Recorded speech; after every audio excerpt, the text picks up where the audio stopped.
দর্শক দেখছেন হাজীগঞ্জ থেকে আমরা যুক্ত হয়েছি। হাজীগঞ্জে আজকে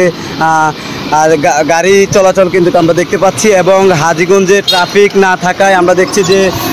বৈষম্য বিরোধী আন্দোলনকারী যারা রয়েছেন তাদের পক্ষ থেকে এবং বিভিন্ন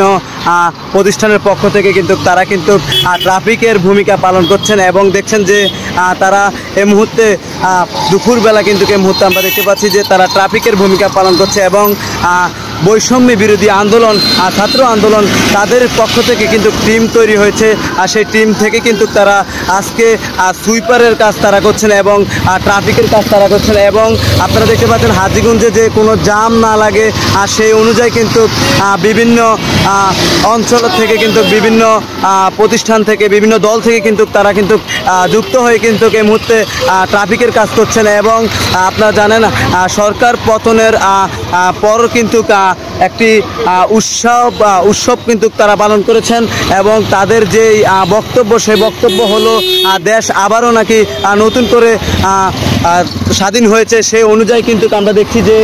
আসলে এই যে হাজীগঞ্জ বাজার রয়েছে হাজীগঞ্জ বাজারে এবং যান চলাচল নিয়ন্ত্রণে কিন্তু এই মুহূর্তে বৈষম্য বিরোধী দল ছাত্র আন্দোলন তারা কিন্তু এই মুহূর্তে মাঠে আছেন। তাদের যে বক্তব্য কোনো হামলা কোনো অগ্নিকাণ্ড আর ঘটবে না এবং কোনো চাঁদাবাজির কোনো দৃশ্য আর দেখাবে না তারা, এমনটি তারা বলছেন এবং